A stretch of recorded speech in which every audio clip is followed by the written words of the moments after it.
What is happening, Full Fire Gamers? It's your boy, cameraman Dave here, back at it again, and here we are, once more, for another set and another top 10 cards from that set. So this time we are doing The Hobbit. New set that seems to have a lot of people excited. I think a lot of people generally are okay with this Universes Beyond, as it's quite fantasy adjacent. Um, but yeah, so I'm gonna just start rattling stuff off. But before I get started, quick reminder that you can buy all your singles and sealed product from Full Fire TCG in the Gloucester docks, in store only. Whether you want Pokemon, Magic the Gathering, Riftbound, any of the great big TCGs, he's probably got some stock. He's definitely got singles if you're interested in Pokemon or Magic the Gathering. So get yourself down to the docks to purchase some good gear. But without much further ado, let's get going. So we have the first section, which is cards from the community. So the first card from the community is brought to us by Jason, and it is the Bejeweled Warg. A green and a 1 for a wolf. It's a 3/2 with trample. When this creature deals combat damage to a player, choose one. Put a +1/+1 counter on target wolf you control, or create a treasure token. Now, why is Jason excited for this? He says it reminds him of Longtusk Cub, a card that was really good in Standards past, and I agree with him to a degree. It can grow if it wants, or you can ramp if you want. I think it's quite an interesting card. Didn't make the list for me today, but is interesting all the same. And then we have two cards coming from Tom, which is the Lord of the Eagles, and the Eagles are coming. Now, Tom is excited about these in, I believe, one particular deck in Standard. He's mentioned Azorius Flyer's Temper, Momo, Aang, and Riddler. The Eagles are coming is sort of like a protection spell with free upside, basically. So you can turn some of your cheaper ETBs like Aang or even warping a Riddler and then bouncing it back to your hand to make a 4/4. Seems pretty good, and there is a upside of if you get to 6 mana, it's a protection spell for your team.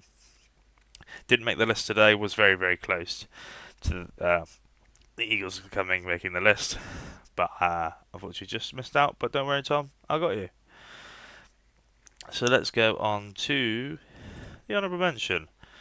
So our first honourable mention, or only honourable mention, is the Elven Raft Steerer. So it's blue and a 2 for a elf pilot. It's a 3/2.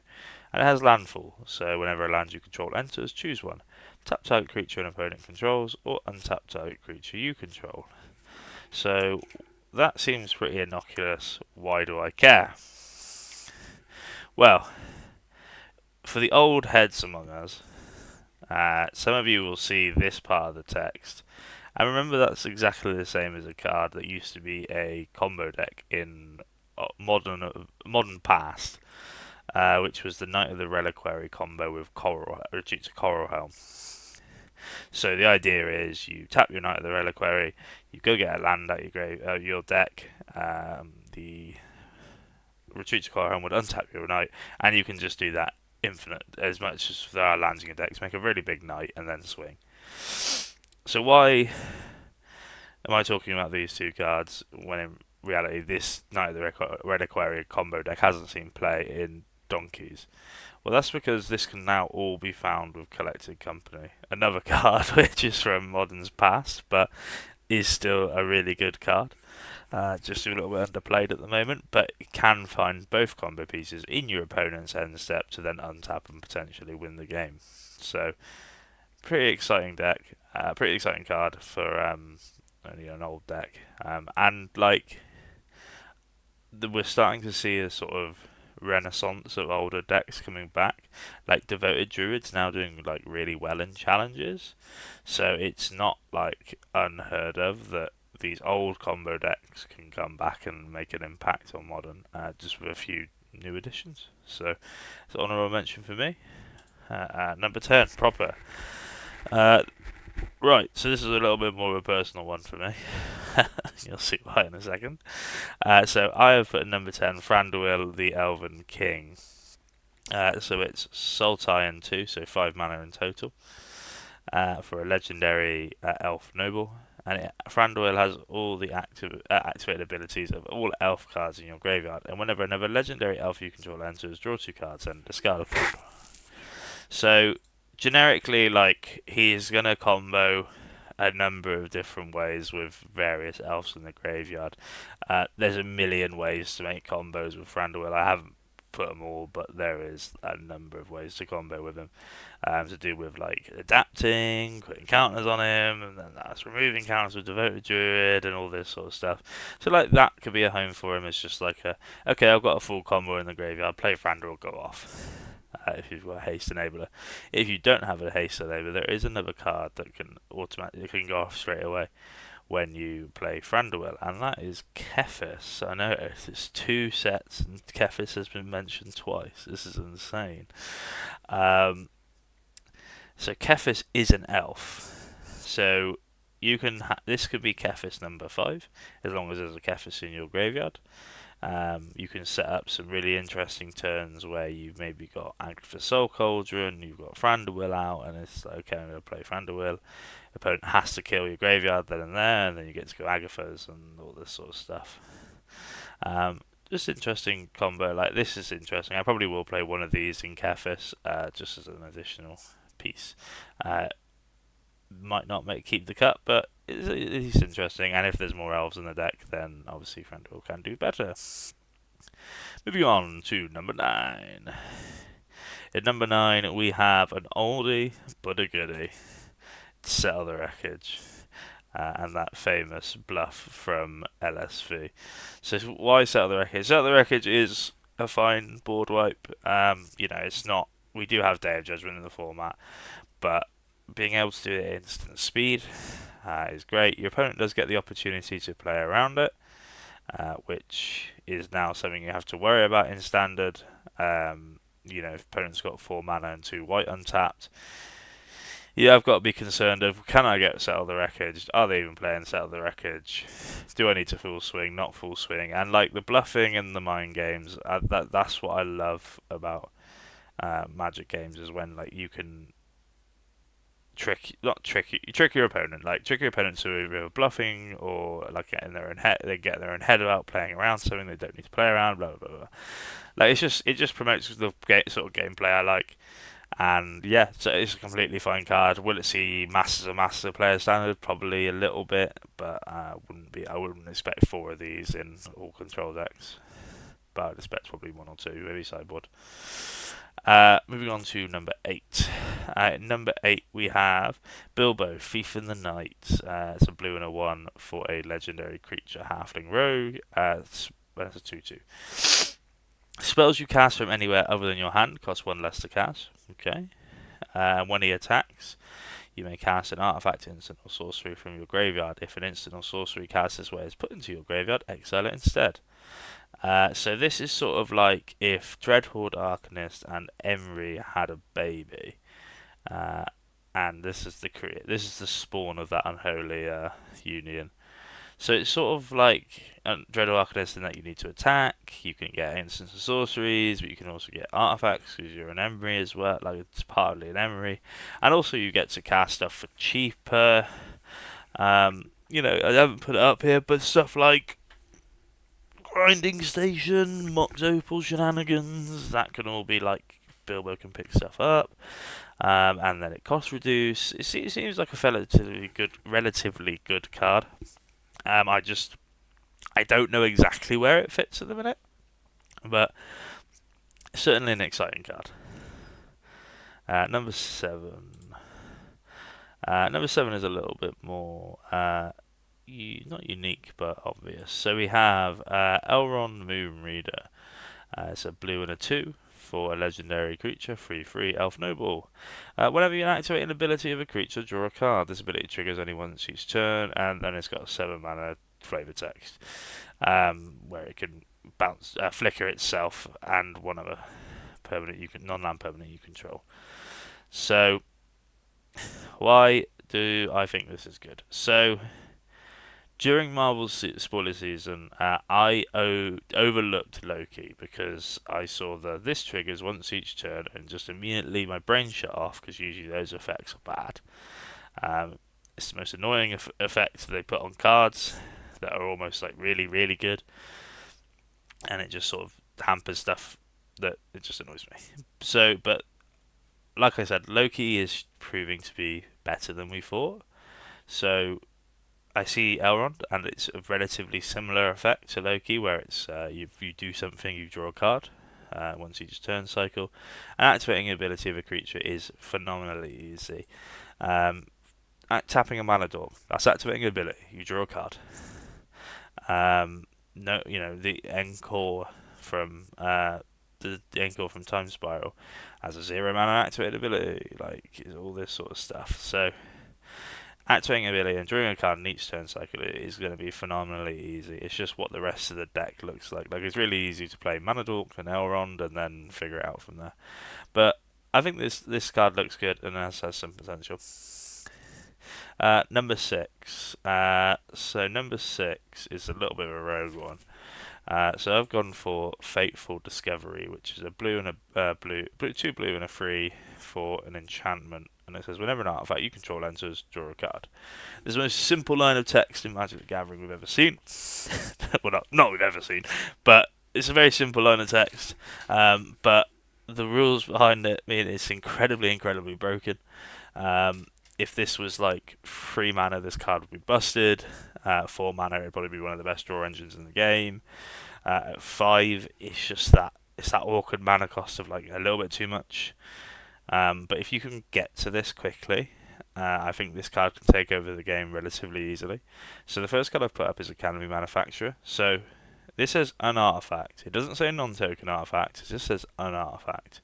So if you have Academy Manufacturer out and you have a what's it called, Underworld Cookbook, I tap my Underworld Cookbook, discard a card.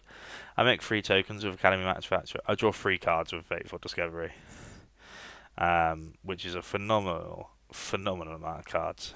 I've worked out some infinites you can do with Manufacture and Fateful Discovery. They're a bit convoluted, so I won't get into them here.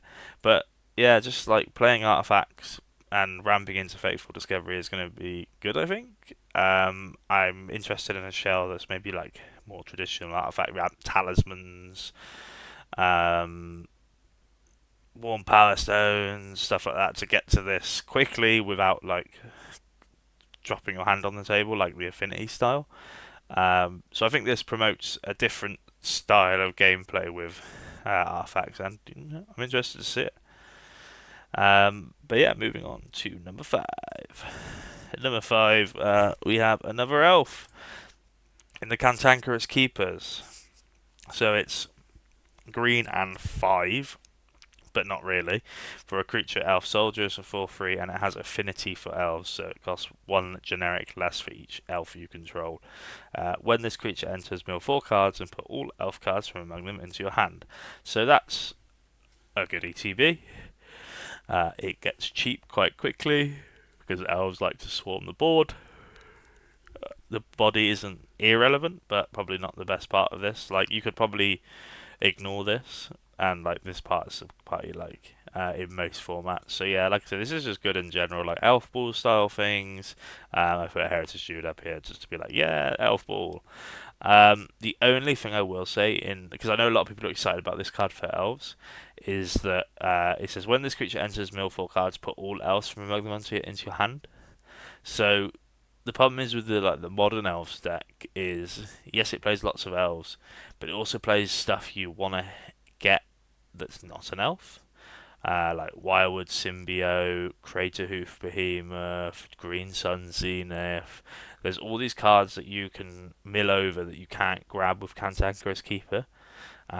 But if you go into more like a classic elf ball style, where like you're playing green black and you're playing the I can't remember the name, Shaman of the Pack, I think it is, the 3/2 that drains for each elf you have on ETB. So that's something like that would be like a more classic kill condition with like Heritage Studios, blah, blah, blah. But yeah, this seems good. Seems good for elf ball. But yeah, number 4. this card's cool. So it is Achille the Resourceful. So white and a 1 for a legendary creature dwarf scout, and it has storied. Now storied was a mechanic I was really really excited about when it got revealed. Unfortunately, a lot it's only been applied to Thorin's company, and unfortunately there's only about one playable one, which is the one you're seeing. It's disappointing, but it is what it is. So storied is if you control 3 or more artifacts, legendaries, and/or sagas, you have an enduring story for the rest of the game. So it works like City's Blessing in that once you get it, you can't lose it, which is great. So it means like you don't have to worry about trying to keep it online for casting later on the story cards because they will just be ready to go. So as long as you have an enduring story, you may pay 0 rather than paying equip cost of the first equipped ability you activate each turn. And whenever a dwarf or equipment you control enters, draw a card. This ability triggers only once each turn. So I don't have to tell you that Colossus Hammer is a card that regularly sees play in and around Modern and Pioneer because it's a lot of stats for very cheap, and as long as you can abuse the equip cost, the card's very good. So this is basically Pure Steel Paladin at home. This is like the Pure Steel Paladin for Pioneer, where you didn't have this effect before. Now you have a medium version of the effect that's still good enough. It may even see play back to to Modern. I know you have Sigarda's Aid. I know you already have Pure Steel Paladin in the format. Maybe you just want like an extra 1 or 2, because turning on Storied is like trivial in Modern. Um, it gets hard. It gets harder the smaller the format is.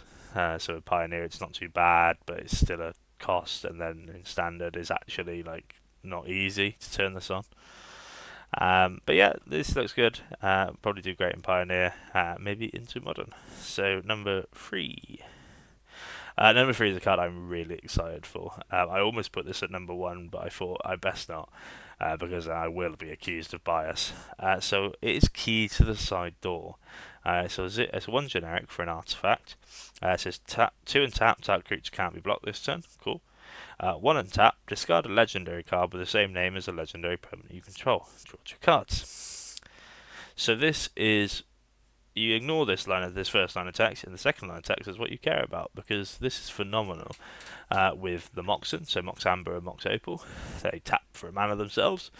They pay for the cost of Key to the Side Door. You bin the extra 1 in your hand, and you draw 2 cards. You're cheap. There's a lot of cheap legends in Modern. Tamio, Emery, Bruce Banner, Gran. Like, there's all these cards you could be playing, and this sort of doesn't punish you for playing those 4-ofs. Stuff like Metalcraft and stuff like that, because I know Metalcraft sometimes has an issue with drawing too many legends. So this is going to help with that. I think it's a really good card. It's going to draw a lot of cards over the course of the game. It's Saga tunable. I think it's going to be great. Number 2, another combo engine. So this one is the Sackville Bagginses. It's a black and a 1 for a legendary halfling citizen. It's a choo-choo, and when it enters, you may sacrifice another creature or artifact. If you do, draw a card and create a treasure token, and whenever you sacrifice token, target opponent loses 1 life. So then I've put Yawgmoth up here, and I've also put Warren Soul Trade. Apologies for that, but a little bit of a yawn. So this is a combo with Warren Soul Trader, because it means when you sacrifice the treasure, as long as you're above your opponent in life total, it's a win then and there. Because you'll lose a life, they'll lose a life, you'll lose a life, they'll lose a life, blah, blah, blah, blah, blah. So that's great. And then like the ETB on this 2-drop is just like, I just had to read it 2 or 3 times, so I just can't believe it. You enters, sack another creature or artifact, you draw a card and create a treasure token. Like, these 2-drops that ramp you up to 4 are usually just generally powerful in normally. So like Malevolent Rumble is a good example of like a card that draws a card and ramps you to 4 mana. I think this ETB is just crazy,